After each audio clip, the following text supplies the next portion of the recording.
ensinaram-lhe que a pobreza é uma virtude espiritual, que o sofrimento financeiro aproxima você de Deus, que desejar a prosperidade é pecado. Mas se eu lhe dissesse que essa é a maior mentira que o inimigo plantou na igreja, para manter os filhos de Deus em cativeiro, falo diretamente com você, servo fiel que ora, rejua, de cima, mas ainda luta para pagar as contas no final do mês. Se a pobreza fosse uma bênção de Deus, por que ele prometeu a Abraão riquezas? Por que Salomão foi o homem mais rico de sua época? Por que Jesus disse que veio para que tivéssemos vida abundante?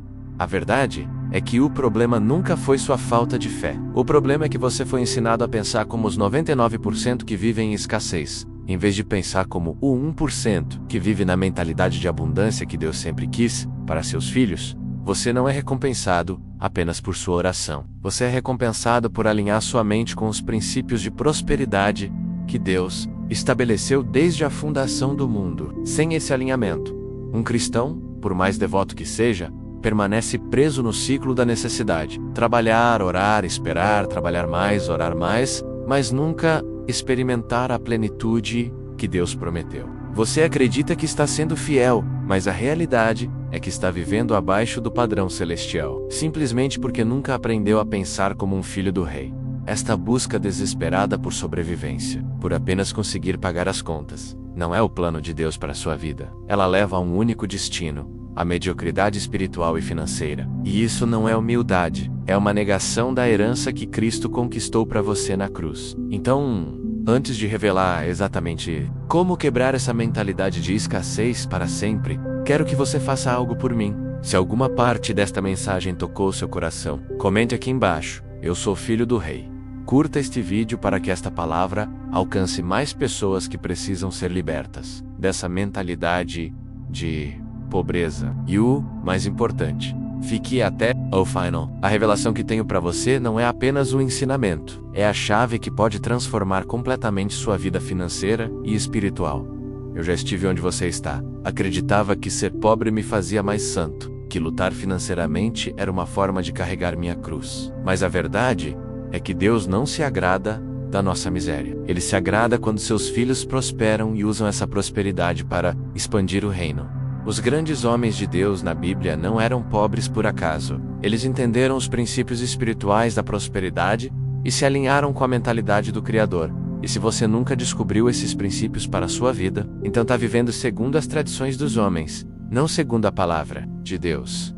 Não importa o quanto ore. Você pode ter passado anos inteiros sendo fiel, mas responda com honestidade: que fruto financeiro sua fé tem produzido? Você tem uma visão clara de como Deus quer abençoá-lo? Ou está apenas sobrevivendo, esperando que um dia as coisas melhorem? Se sua resposta é vaga, então você precisa admitir isso. Você está orando sem direção, e a oração sem direção nunca produz resultados específicos. Ela só produz esperança vaga. Um cristão sem visão de prosperidade está sempre reagindo às circunstâncias. Ele ora apenas para resolver problemas, não para construir o reino. Ele trabalha apenas para sobreviver, não para prosperar. E por causa disso, ele acaba se sentindo frustrado, mas nunca verdadeiramente abençoado. Você pode estar vivendo exatamente assim, sem nem perceber. Pode estar desperdiçando os melhores anos da sua vida, apenas mantendo-se à tona, em vez de navegar nas águas profundas da prosperidade. Simplesmente porque nunca aprendeu a pensar como Deus pensa sobre dinheiro.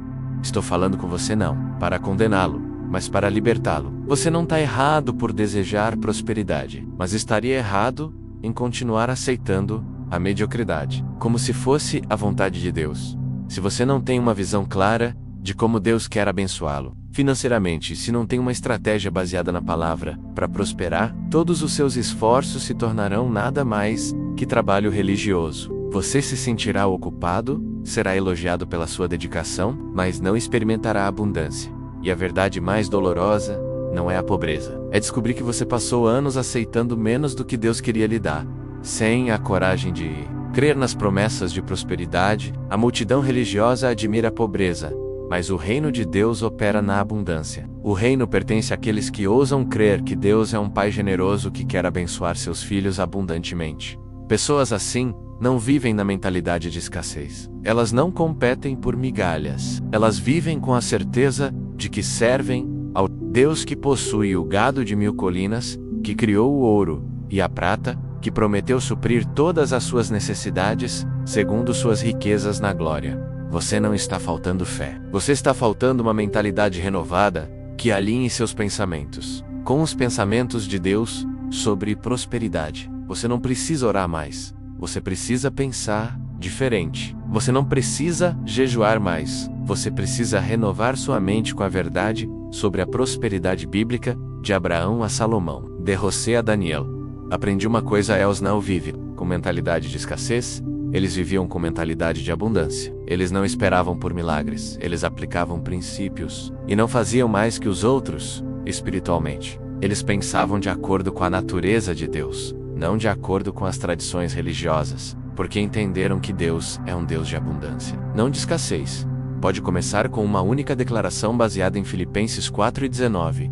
O meu Deus suprirá todas as minhas necessidades, segundo as suas riquezas, na glória em Cristo Jesus. Eu penso como filho do rei, não como órfão, e deixe essa verdade se estabelecer em sua mente, até que ela comece a mudar a forma como você vê o dinheiro, o trabalho, os negócios. Você se encontrará rejeitando a mentalidade de pobreza. Você se encontrará não mais sendo limitado pelas tradições religiosas. Você se encontrará crendo nas promessas de Deus, em vez de aceitar as limitações dos homens. Antes de continuar, se você quer mais ensinamentos assim, inscreva-se no canal. Você não precisa esperar por mais confirmação para começar a crer. A verdade é que se você continuar pensando como pobre, continuará sendo pobre, não importa ou quanto. E se não escolher renovar sua mente hoje, ninguém mais poderá fazer isso por você. Nem seu pastor, nem sua igreja, nem sua família. Apenas você. Este é um momento para você parar e perguntar: como Deus realmente quer me abençoar? Se você não pode responder isso com base na palavra, então não importa o quanto seja religioso, você ainda está pensando como os 99%, e eu não quero ver você viver assim por mais um dia. Você merece mais que isso. Mas primeiro você deve enfrentar uma verdade. A religiosidade sozinha não o levará à prosperidade. A mentalidade renovada, sim.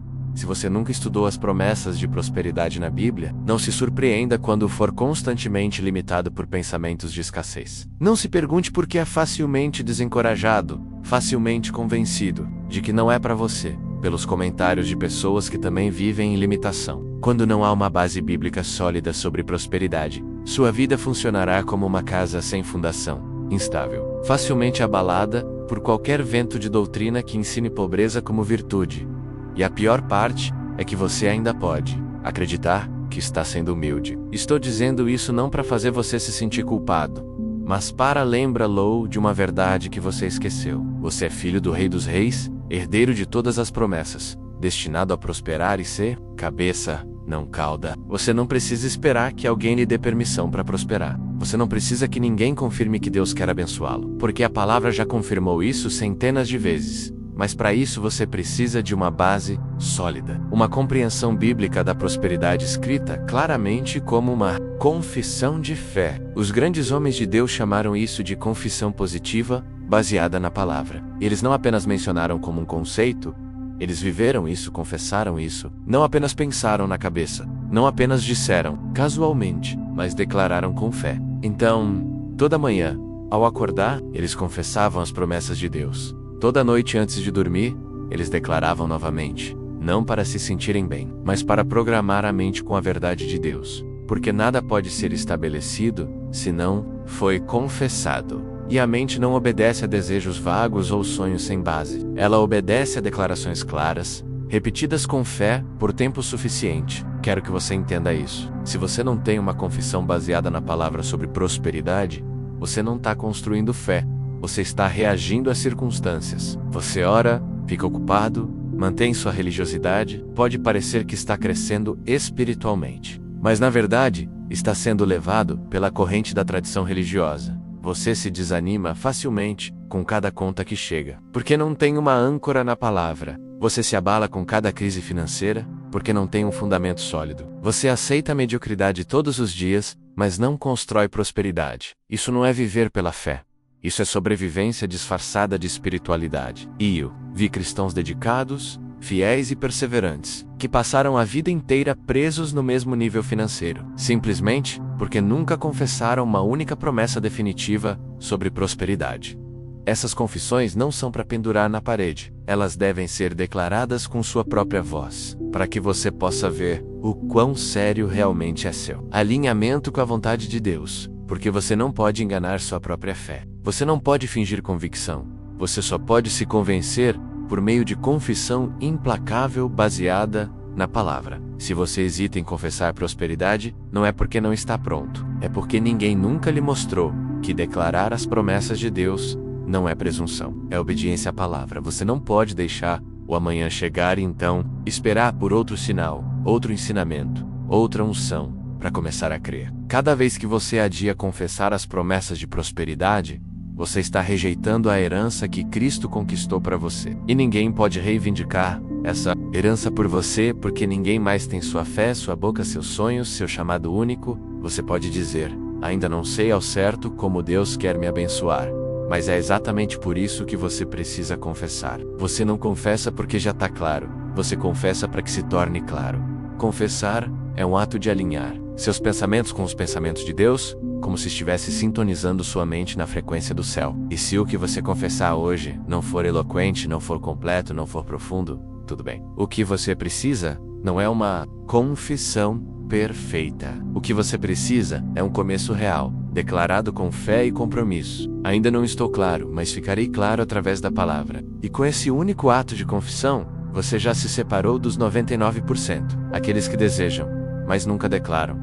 Curtiu o vídeo? Comente "Eu confesso prosperidade" e compartilhe com um amigo para espalhar esta revelação. Não chame isso de desejo. Chame de confissão de fé. Porque desejos podem mudar com as emoções, mas uma confissão baseada na palavra deve ser mantida. E quando você a declara, repete diariamente e age em alinhamento com ela, você sentirá uma mudança silenciosa. Mas você deixará de viver para impressionar, para agradar, para ser aceito. Você viverá para manifestar uma promessa declarada, e essa promessa é de Deus. Você a confessou, você a reforça. É quando a fé começa a se formar e quando voca. Para de mendigar e começa a reivindicar. Não espere que alguém valide sua prosperidade. Não espere que alguém concorde antes de você crer. Quanto mais você espera, mais fraco você se torna na fé. Todos ao seu redor também estão esperando. E se você não declarar as promessas para si mesmo, será absorvido pelas limitações dos outros, por mais bem-intencionados que sejam. Confessar a prosperidade bíblica é o ato fundamental de fé. A verdadeira fé não é esperar que Deus faça algo. A verdadeira fé é declarar o que Deus já prometeu e agir como se fosse verdade. Assim, nenhuma circunstância pode tirá-lo dessa confissão. Se você chegou até aqui, não demore mais. Pegue sua Bíblia e encontre uma promessa de prosperidade. Declare-a simples, específica, mas com peso. Não precisa ser teológica, apenas seja bíblica. Confesse como se estivesse fazendo um pacto com o céu. E amanhã, quando acordar, declare novamente. Declare antes que o mundo comece a limitá-lo. Declare antes que as contas, as preocupações e as tradições religiosas o invadam.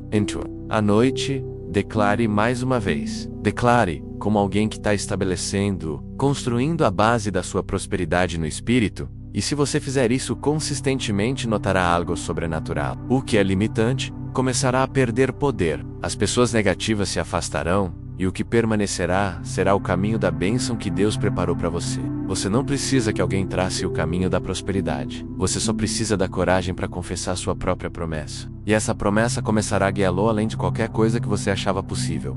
Mas deixe-me ser mais específico sobre como implementar essa transformação mental em sua vida diária. Não basta entender esses princípios intelectualmente. Você precisa vivê-los, respirá-los, torná-los parte de sua identidade espiritual. O 1% espiritual não apenas conhece esses princípios, eles os praticam religiosamente, até que se tornem automáticos. Primeiro, estabeleça um ritual matutino de confissão de prosperidade. Cada manhã, antes que o mundo comece a bombardeá-lo com suas limitações, dedique 15 minutos para declarar as promessas de Deus sobre sua vida financeira. Não faça isso mecanicamente. Faça com fé, com convicção, como se estivesse assinando um contrato com o céu. O meu Deus supre todas as minhas necessidades, segundo suas riquezas na glória. Eu prospero em tudo que empreendo. Minhas mãos estão ungidas para gerar riqueza para o reino. Segundo, desenvolva o que chamo de visão de abundância seletiva. Em vez de consumir qualquer conteúdo que chegue aos seus olhos, Filtre conscientemente o que permite que entre em sua mente. Leia biografias de homens de Deus prósperos. Estude os princípios bíblicos de prosperidade. Cerque-se de conteúdo que reforce sua nova identidade de filho do rei. Sua mente é como um jardim. O que você plantar nela determinará o que colherá em sua vida. Terceiro, pratique o que denomino obediência financeira imediata. Quando Deus lhe dar uma ideia de negócio, uma oportunidade de investimento, uma direção para gerar renda, não adie esperando condições perfeitas. O 1% espiritual age em fé, não em vista. Eles entendem que obediência parcial é desobediência completa. Se Deus lhe mostrar um caminho para a prosperidade, seu trabalho é caminhar por ele. Não questiona-lo. Quarto, implemente o princípio da semeadura estratégica. Não apenas dizime por obrigação religiosa, semeie com visão de reino. Identifique, ministre, causas e projetos que estão expandindo o reino de Deus e semeie neles com a expectativa de uma colheita multiplicada. O 1% espiritual entende que dar não é perder, é plantar sementes no campo da eternidade. Quinto, desenvolva uma mentalidade de mordomia próspera. Entenda que tudo que Deus lhe dará não é para que você acumule egoisticamente, mas para que administre sabiamente para a glória do seu reino. Quando você tem essa perspectiva, Deus pode confiar mais a você porque sabe que usará a prosperidade para seus propósitos, não apenas para seus prazeres. Sexto, cultive relacionamentos com outros crentes prósperos. O ferro afia o ferro, e a mentalidade de abundância se fortalece quando você se cerca de pessoas que também vivem nessa frequência espiritual. Não se isole em círculos de mediocridade religiosa. Busque mentors, companheiros de fé e comunidades que celebrem a prosperidade bíblica, não que a condenem. Sétimo, pratique a gratidão antecipada. Não espere receber as bênçãos para agradecer. Agradeça pela prosperidade que está a caminho, pelas oportunidades que Deus está preparando, pela abundância que já é sua no espírito. Essa gratidão antecipada cria um campo magnético, espiritual que atrai as bênçãos para a sua vida. Oitavo, desenvolva resistência à crítica religiosa. Quando você começar a prosperar, haverá vozes religiosas que tentarão fazer você sentir culpado, que questionarão sua espiritualidade, que sugerirão que você está sendo materialista. Prepare-se para isso. O 1% espiritual aprendeu a filtrar essas vozes e permanecer firme em sua convicção de que Deus quer que prosperem. Nono, estabeleça metas financeiras específicas baseadas em propósitos do reino. Não diga simplesmente quero ser próspero. Diga quero gerar X quantidade de renda para poder financiar Y projeto missionário. Construir Z igreja. Abençoar W famílias necessitadas. Quando sua prosperidade tem um propósito eterno, Deus se torna seu sócio no negócio. Décimo, mantenha um diário de milagres financeiros. Documente cada provisão sobrenatural, cada oportunidade inesperada, cada bênção financeira que receber. Isso fortalecerá sua fé e o lembrará de que serve a um Deus que se especializa em impossíveis.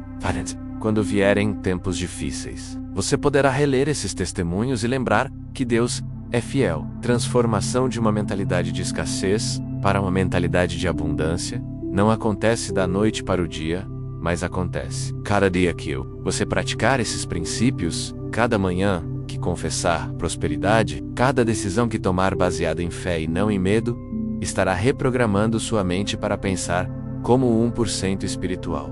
Agora quero compartilhar com você 3 níveis de prosperidade espiritual que observei ao longo dos anos. O primeiro nível é a prosperidade de sobrevivência. Neste nível, Deus supre suas necessidades básicas, mas você ainda vive com ansiedade financeira, sempre preocupado com o próximo mês, sempre lutando para equilibrar o orçamento. Muitos cristãos ficam presos neste nível porque acreditam que é tudo o que merecem. Segundo nível é a prosperidade de estabilidade. Aqui, você não apenas tem suas necessidades supridas, mas também tem segurança financeira. Você pode dormir em paz, sabendo que as contas estão pagas, que há dinheiro na conta, que sua família está protegida. Este é um nível bom, mas não é o máximo que Deus tem para você. O terceiro nível é a prosperidade de abundância. Neste nível, você não apenas tem o suficiente para si mesmo, mas tem abundância para abençoar outros para a financiar o reino, para ser um canal de bênção na terra. Este é o nível onde Deus realmente quer que todos os seus filhos vivam. É o nível onde você se torna um parceiro de Deus na distribuição de riquezas na terra. A pergunta é, em que nível você está vivendo? E mais importante, em que nível você quer viver, porque a escolha é sua. Deus já providenciou tudo o que você precisa para viver no terceiro nível. A única coisa que o impede é sua própria mentalidade. Deixe-me contar uma história real. Conheci um homem de Deus que vivia no primeiro nível por anos. Ele orava, jejuava, era fiel nos dízimos, mas sempre lutava financeiramente. Um dia, ele decidiu mudar sua confissão. Em vez de dizer Deus, me ajude a pagar as contas, ele começou a declarar Deus, use-me como um canal de bênção para outros. Em 6 meses, sua situação financeira mudou completamente. Hoje, ele financia missões ao redor do mundo. A diferença não foi mais oração mais e jejum, ou mais e fé. A diferença foi uma mudança de mentalidade. Ele parou de pedir para sobreviver e começou a declarar que era um canal de abundância. E Deus honrou essa nova confissão. Você pode fazer a mesma coisa. Pode decidir hoje que não viverá mais no nível de sobrevivência ou mesmo de estabilidade. Pode declarar que viverá no nível de abundância, não por ganância, mas para ser um instrumento de bênção nas mãos de Deus. Mas para isso, você precisa entender algo fundamental. Deus não está interessado apenas em abençoá-lo financeiramente. Ele está interessado em transformá-lo em alguém que pode administrar riquezas com sabedoria e integridade. Por isso, às vezes ele permite que você passe por períodos de preparação antes de liberar a abundância total. Durante esses períodos, do pré-paracu, ele está testando sua fidelidade no pouco, sua generosidade quando você tem pouco, sua confiança nele quando as circunstâncias são difíceis. Não veja esses períodos como punição, veja como treinamento. Deus está preparando você para administrar muito mais do que você imagina. E quando finalmente experimentar a prosperidade que Deus sempre quis para você, não esqueça de onde veio. Use seu testemunho para libertar outros da mentalidade de pobreza. Torne-se um exemplo vivo de que Deus quer que seus filhos prosperem, porque no final, sua prosperidade não é apenas para você. É para demonstrar ao mundo que servimos a um Deus de abundância, não de escassez. O reino de Deus precisa de financiadores, não de mendigos. Precisa de prósperos, não de pobres. Precisa de filhos do rei que caminhem na plenitude de sua herança, não de órfãos espirituais que aceitem migalhas. Você foi chamado para ser parte desse 1% espiritual. A pergunta é, você vai responder a esse chamado ou vai continuar vivendo abaixo de sua herança celestial? A escolha é sua. Mas lembre-se, cada dia que você adia essa decisão é um dia a menos de prosperidade que experimentará nesta terra. Não desperdice mais tempo. Seu momento é agora. Sua temporada de abundância começa com sua decisão de pensar diferente. Fakahout.